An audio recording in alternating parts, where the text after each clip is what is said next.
तो hello friends, मैं हूं राहुल कुमार। आज की इस वीडियो में आपको बताएंगे कि बिहार एसएससी इंटर लेवल का एग्ज़ाम या बिहार एसएससी सीजीएल या बिहार के किसी भी एग्ज़ाम जो हाल फिलहाल में आने वाला है वो क्यों आ रहा है, ठीक है। और जो आपका एग्ज़ाम होने वाला है, आप जिस चीज़ के लिए बहुत दिन से वेट कर रहे हैं कि इंटर लेवल का एग्ज़ाम कब होगा या बीएसएससी सीजीएल का फॉर्म कब आएगा, ठीक है। तो इसी टाइम इस ये सब चीज़ क्यों आने वाला है वो पूरा डिटेल में आपको बताएंगे। और क्या होगा, क्या ये एक चुनावी जुमला है या क्या है, नहीं है, आपको किस तरह से फोकस करना चाहिए या क्या फोकस करना चाहिए, पूरा डिटेल में रहेगा। वीडियो में अंत तक बने रहना। नए हो तो चैनल को जरूर सब्सक्राइब करना। वीडियो बहुत ही आपके फ़ायदे के लिए है, जो भी लोग जनरल कंपटीशन की तैयारी कर रहे हैं या फिर ये सोच रहे हैं कि हमको एकदम बिहार में ही नौकरी ले लेना है, तो उनके लिए खास करके ये वीडियो है, ठीक है। तो चलो वीडियो स्टार्ट करते हैं। सबसे पहले आप अभी सुन रहे होंगे कि ढेर सारा वैकेंसी आने वाला है। फॉर एग्जांपल अभी traffic police, Bihar SI, Bihar CGL, ये सब के बारे में बार बार आप सुन रहे होंगे कि वैकेंसी आने वाला है, आने वाला। बहुत दिन से सुन रहे होंगे, लेकिन वैकेंसी आ नहीं रहा। क्यों नहीं आ रहा भाई? जो भी वैकेंसी अभी आने वाला है वो सब एक चुनावी जुमला है, ठीक है, स्टूडेंट को गुमराह करने के लिए, और कुछ भी नहीं है। ये भी वैकेंसी आएगी, ऐसा नहीं कि ये वैकेंसी नहीं आएगी, ये वैकेंसी आएगी, लेकिन वो कब आएगी? ऐसे टाइम में आएगी कि जब वो बिहार विधानसभा चुनाव नज़दीक आ जाएगा, ठीक है। ताकि आप पीटी का फॉर्म भर दें, सरकार के पास ढेर सारा पैसा चला जाए। अभी आप देखो कि 27 लाख फॉर्म गिरा है, लगभग 500 से 600 रुपया पर स्टूडेंट पे खर्चा हुआ है। तो कितना करोड़ सरकार के पास जाएगा? आप 27 लाख गुना 500 रुपया कर देना, आपको पता चल जाएगा। उसी तरह बिहार पुलिस की वैकेंसी है। अभी तो Bihar inter level, Bihar police में भी लगभग 25 से 30 लाख फॉर्म गिरता है, तो उसका भी देख लेना। सारे एग्ज़ाम का फॉर्म फिल करवा देगा। उसके बाद एग्जामिनेशन का डेट आज होगा, कल होगा, कल होगा, परसों होगा, तरसों होगा, ऐसा करते रहेगा। और वो लेके चलाएगा कब तक में? आपका जो वोट का टाइम है उस टाइम तक में। तो सरकार ऐसा इसलिए करती है कि जितना भी स्टूडेंट है वो बाध्य हो जाए कि वो मेरे को ही वोट दे। और अगर संयोगवश स्टूडेंट तो चलो मुट्ठी भर है, ज़्यादातर तो नॉर्मल लोग हैं, नॉर्मल लोग अगर उस सरकार के अगेंस्ट वैकेंसी दे दी, अगर नई सरकार आई और वो सबको रद्द कर दी, तो फिर वही प्रॉब्लम हो जाएगा, आपका एग्ज़ाम होगा नहीं। तो इसलिए सरकार अभी जानबूझकर ये कर रही है कि ये वैकेंसी आएगी, वो वैकेंसी आएगी। तो वैकेंसी देखो आने वाली है, लेकिन आप जो सोचोगे कि वो विधानसभा चुनाव के रिजल्ट होने से पहले कोई भी कंप्लीट करा देगा, तो एक भी कंप्लीट नहीं होगा। ये आप लिख के ले लो। अभी जो बीएसएससी का इंटर लेवल का जो एग्ज़ाम होना है वो भी एग्ज़ाम होगा, वो एग्ज़ाम होगा, ठीक है। क्योंकि बहुत दिनों से 1 साल हो गया फॉर्म भरे हुए, तो कुछ दिन के बाद तो अभी जैसा सबको लग रहा है कि नवंबर तक एसएससी सेंट्रल लेवल का एग्ज़ाम चलेगा, उसके बाद ही कुछ होगा। तो ये तो इस बात को सोच के, क्योंकि अभी ढेर सारे एग्ज़ाम एसएससी सीजीएल है, सीएचएसएल है, ये सब का एग्ज़ाम है, तो ये सोच के बहुत सारा कैंडिडेट चुपचाप है। लेकिन जैसे ही ये एग्ज़ाम खत्म होगा तो सरकार अगर बीएसएससी इंटर लेवल की एग्ज़ाम नहीं लेती है तो फिर उनको ही दिक्कत है, तो वो ये वाला एग्ज़ाम ले लेगा। लेकिन जो सेकेंड एग्ज़ाम का प्रोसेस है वो तभी होगा जब क्या कहता है, आपका विधानसभा चुनाव कंप्लीट हो जाएगा। वैसे ही सीजीएल का जो आप लोगों को लगता है कि वैकेंसी आने वाला है, वो भी आने ही वाला है। लेकिन उसका जिस तरह भी देखो, इसको 1 साल लिया इसका फॉर्म फिल करने में, उसमें भी वही करेगा। पहले फॉर्म फिल कराने में 2 महीने का टाइम देगा, फिर सुधार करने में 15-20 दिन का टाइम देगा, फिर उसका पूरा ये वो करते-करते फिर 6-7-8 महीना ले लेगा। तो तब तक में विधानसभा चुनाव आ जाएगा, फिर चुनाव के बाद ही आपका एग्ज़ाम होगा, ठीक है। बीच-बीच में ऐसे-वैसे आपको कुछ न कुछ सुधार-उधार कराने के लिए देगा, तो वही होगा। उसी तरह लगभग सरकार के मन में है कि 50 से 60-70 लोगों का कैंडिडेट का फॉर्म फिल हो जाए। उसमें क्या होगा कि 500 रुपये ईच कैंडिडेट रहेगा, तो सरकार के पास 50-100 करोड़ 25 करोड़ रुपया आ जाएगा, ठीक है। और उसको कुछ दिन उससे मज़ा करेगा। तो ये बात आप लोगों को हम इसलिए बताने जा रहे हैं कि सेंट्रल एसएससी सेंट्रल लेवल में ढेर सारी वैकेंसी आ चुकी है, तो आप टोटली बिहार के एग्ज़ाम पे डिपेंड मत होना, ठीक है। इसलिए बता रहे हैं, क्योंकि आपको लग रहा होगा, जैसे बहुत सारे लोग बोल रहे होंगे कि ऐसे होगा, वैसे होगा, बिहार के एग्ज़ाम 6 महीने में इसलिए ऑनलाइन का लिया गया कि 6-7 महीने में कंप्लीट करा देगा। तो भाई 6-7 महीने तो बीएसएससी इंटर लेवल एकदम नामुमकिन ही है। नॉर्मल सेंट्रल लेवल का नहीं हो पाता, तो ये बिहार का कैसे होगा? अभी बिहार में आप देखो मात्र 4 जगह ऑनलाइन सेंटर है। कौन-कौन सी जगह? पूर्णिया है, दरभंगा है, पटना है, भागलपुर है।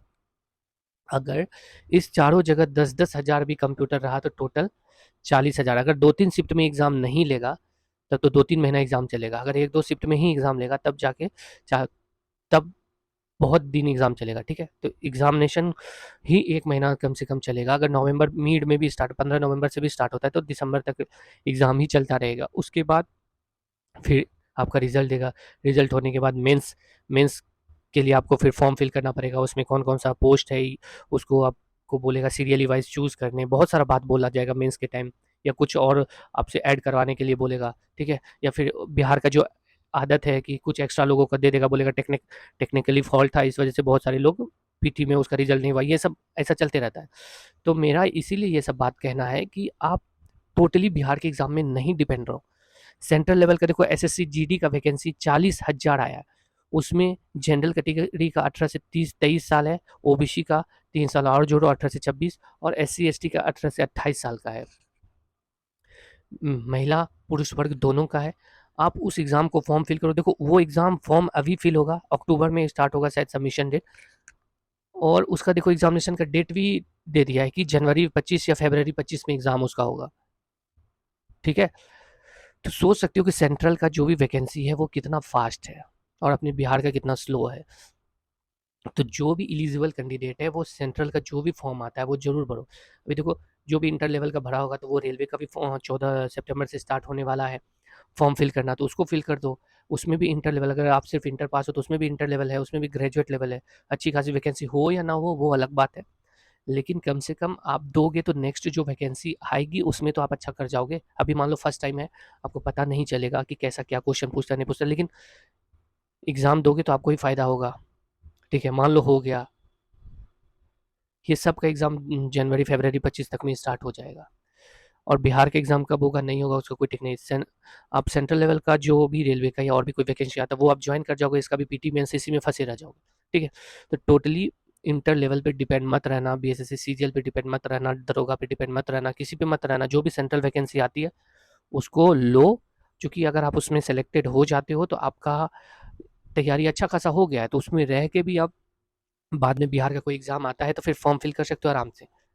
ऐसा नहीं कि बहुत सारे कैंडिडेट हैं जो कि बहुत, मैं खुद हूँ, पहले नौकरी ले लिया फिर बिहार के एग्ज़ाम में जो भी एग्ज़ाम होता है उसको देते हैं, सिलेक्शन होता है तो ठीक है, नहीं होता है तो कोई दिक्कत नहीं, लेकिन एक बैकअप अपने दिमाग में लेके चलता है तो अच्छा लगता है। अब मान लो आपका एज बढ़ रहा है, मान लो बीएसएससी इंटर लेवल पूरा कंप्लीट कराने में जैसे 2014 वाला 10 साल लिया, इसको भी 5-6 साल ले लेता है, 3 साल 4 साल लेता है, आपका एज 28 साल है, 31 साल हो जाएगा, फिर कब शादी करोगे, तो ये वो बहुत सारी बात है, ठीक है। तो आप टोटली इस पे डिपेंड मत रहना। आप बहुत लोग सोच रहे हैं कि बीएसएससी सीजीएल का फॉर्म कब आएगा, फॉर्म आने से कोई फ़ायदा नहीं है, आएगा उसी तरह लेट करेगा और आपको डिप्रेशन में लेके जाएगा। अब बहुत सारे लोग पूछ रहे हैं कि बीएसएससी इंटर लेवल का जो ऑनलाइन एग्ज़ाम होगा तो कैसा क्वेश्चन रहेगा। देखो क्वेश्चन ऐसा नहीं कि इससे पहले जो BSSC inter level offline mode में होता था तो एकदम ईज़ी रहता था, किसी का भी हो जाता था, वैसा नहीं था। और ये सोच के मत चलना कि ऑनलाइन होगा तो एकदम टफ क्वेश्चन पूछ देगा, कोई बना नहीं पाएगा, ऐसा भी नहीं है, ठीक है। अब एसएससी सीजीएल का देख लो, बहुत सारा क्वेश्चन इतना इजी रहता है कि कुछ कहने का बात नहीं, कुछ क्वेश्चन हार्ड रहता है, किसी से लेवल को हार्ड करता है, किसी को नॉर्मल रखता है, तो ये सब आप नॉर्मल लेके चलो और अपने तरीके से तैयारी करो। हाँ, इस बात को ध्यान देना है कि आपको तैयारी में थोड़ा सुविधा हो तो जो भी ऑनलाइन एग्जाम पिछले दिनों कंडक्ट हुआ है, जैसे सीजीएल हो गया, रेलवे का हो गया, तो उसका प्रीवियस ईयर क्वेश्चन पेपर रहेगा, आप पढ़ोगे उसको तो आपको थोड़ा फायदा होगा एग्जाम देने में। आप सोचोगे कि इसके पहले जैसे बिहार का एग्जाम हुआ वही सारा क्वेश्चन पढ़ें, उसी का टेस्ट मॉक टेस्ट लगाए, तो थोड़ा दिक्कत हो सकता है, ठीक है। आप आसानी से टेक्स्ट बुक का आप खरीद सकते हो, हम भी इधर खरीदे हैं टेक्स्ट बुक का, ठीक है। अच्छा क्वेश्चन है, चैप्टर वाइज क्वेश्चन है, जैसे रीजनिंग का हम देखें अलग अलग चैप्टर का अच्छा अच्छा सेट है, तो उसको ऑनलाइन फ़ोन में कहीं भी बैठो, कहीं भी जा रहे हो तो उस टाइम में 1-2 सेट लगा लो, जीके का ढेर सारा सेट है, ठीक है। 500-700 रुपया में आपको देगा, तो आप ज़रूर लो टेक्स्ट बुक का। अगर आपको नहीं समझ में आता है कि कैसे लेना है नहीं लेना है तो आपको हम बता देंगे, ठीक है। बाकी बात ऑनलाइन ज़रूर लो, ठीक है। टेक्स्ट बुक का या और कोई आपको लगता है, अभी तो मेरे को ऐसा लगता है कि टेक्स्ट बुक ही रामबाण है, क्योंकि उसमें ढेर सारा जैसे रेलवे के लिए अलग है, मतलब एक बार ईयरली प्लान लोगे तो सारा एग्जाम का आपको प्रीवियस ईयर क्वेश्चन मिल जाएगा। उसमें अलग अलग चैप्टर का रीजनिंग का क्वेश्चन है, अलग अलग जीके का चैप्टर का क्वेश्चन है, मैथ्स का अलग अलग चैप्टर वाइज क्वेश्चन है, प्रीवियस ईयर क्वेश्चन पूछा हुआ है, तो आपको बहुत फायदा करेगा। अगर आप ऐसे बैठे रहोगे सोचोगे कि नॉर्मल तैयारी कर रहे हैं और सिलेक्शन हो जाएगा तो बहुत मुश्किल है, ऐसा सिलेक्शन नहीं होता। आपके जैसे जैसे 27 लाख लोग हैं जो कि एग्ज़ाम देंगे, और साथ में 5 से 10% सीट, सोचो 12-13 हज़ार सीट है तो 2 हज़ार सीट तो ऐसे ही कोई ना कोई चोरी करके ऐसे करके वैसे करके सीट लेके जाता है। 10 हज़ार सीट है आपके पास, 27 लाख लोग को आपको पीछे करना है। आप सोचोगे कि नॉर्मल पढ़ाई करके निकल जाए तो वो बहुत मुश्किल है, इसलिए तैयारी अच्छे से करो। हाँ, तैयारी के दौरान आपको कुछ लगता है कि कोई चीज़ गलत हो रहा है उसको कैसे सही करें, तो आप मेरे को टेलीग्राम पे मैसेज करो, 1-2 दिन में आपको हम अपना पर्सनल नंबर भी दे देंगे, तो उसके अकॉर्डिंग आप मेरे को कॉल भी कर सकते हो। लेकिन ज़्यादा इसलिए नहीं दे रहे कि अब 10,000 8,000 लोग हैं मेरा सब्सक्राइबर, अगर डेली 2-4-5 लोग भी कॉल करेगा तो थोड़ा सा दिक्कत हो जाएगा, इसलिए इस चीज़ का डर लग रहा है। लेकिन कोशिश करेंगे एक नया नंबर लेने वाले कुछ दिन के बाद, तो उसके थ्रू आपको ज़रूर सपोर्ट करेंगे। ठीक है? तभी जो भी है, जो भी कैंडिडेट जिसका एज कम है, बीएसएससी इंटर लेवल में फॉर्म भरे हैं, तो वो ज़रूर से ज़रूर, मेल, फीमेल जो भी कैंडिडेट है, एक एक्सपीरियंस के लिए एसएससी जीडी का भी फॉर्म भर देना। जैसे जीडी के लिए एक्सपीरियंस इसलिए बोल रहे हैं क्योंकि बहुत फीमेल कैंडिडेट है, बहुत मेल कैंडिडेट है, उसके घर वाले अलाउ नहीं करेंगे कि तुम मत जाओ इसमें। लेकिन फिर भी फिल कर देना एग्ज़ाम देने के लिए, ताकि आपका बीएसएससी का जो ऑनलाइन एग्ज़ाम होगा, वो एग्ज़ाम में आपको एक अलग से एक्सपीरियंस मिले, ठीक है? क्योंकि पीटी मेंस तो होने वाला है, सिर्फ आप एक बीएसएससी दे के आओगे तो आपको उतना एक्सपीरियंस नहीं आएगा। अभी रेलवे का एग्ज़ाम होगा, एसएससी जीडी का होगा, एमटीएस का अगर फॉर्म फिल किया होगे, तो 3-4 एग्ज़ाम दे दोगे तो आपको थोड़ा सा एक्सपीरियंस होगा, ठीक है? बाकी बात, मॉक टेस्ट ऑनलाइन ही लगाना, ऑफलाइन मोड में मत लगाना। हाँ, आप बहुत सारे एग्ज़ाम पहले से दे चुके हो, तो आप कैसे भी लगाओगे तो कोई दिक्कत नहीं होगा। अगर आप न्यू कमर हो, नए हो, पहले इतना एग्ज़ाम नहीं दिए हो ऑनलाइन, तब आपको ऑफलाइन मोड टेस्ट नहीं देना है, ऑनलाइन ही देना है। मोबाइल पे भी दे सकते हो, ठीक है? तो आपको फ़ायदा करेगा, नहीं तो एग्ज़ाम में जाओगे तो दिक्कत हो जाए। सिर्फ़ इतना करना कि सप्ताह में 1 दिन आस-पास का कोई साइबर कैफ़े है, तो वहाँ जाके आप एग्ज़ाम दोगे तो आपको उसमें भी बहुत फ़ायदा मिलेगा, ठीक है? तो भाई मेरा यही कहना है कि तैयारी अच्छे से करो, मन लगा के करो। ऐसा तैयारी करो कि रेलवे का भी एग्ज़ाम निकल जाए, बीएसएससी भी निकल जाए, किसी में पीछे नहीं रहना है। सिर्फ़ बीएसएससी बिहार के एग्ज़ाम को लेके नहीं बैठना है, जो भी सेंट्रल का आएगा उसके तरीके का भी तैयारी करना है। बिहार को लेके चलोगे तो आपको अफ़सोस ही होगा, मेरा हमेशा से कहना है, जो भी बिहार को लेके चला है उसको अफ़सोस ही हुआ है। हाँ, बीच में सरकार जब चेंज हुई थी तो फ़ास्ट हो गया था सिलेक्शन होना, लेकिन फिर से अभी तो चुनावी जुमला है एग्ज़ाम, तो आप समझ सकते हो कि इसको लेट कितना लेके जाने वाला है। जब तक वोट नहीं हो जाता है, जब तक चुनाव नहीं हो जाता है, जब तक रिज़ल्ट नहीं आएगा, उसके बाद फिर नया मंत्री ये वो बनेगा, उसके बाद एग्ज़ाम होगा। तो ऐसा भी हो सकता है पीटी मेंस के लिए, बीएसएससी इंटर वाले, ठीक है?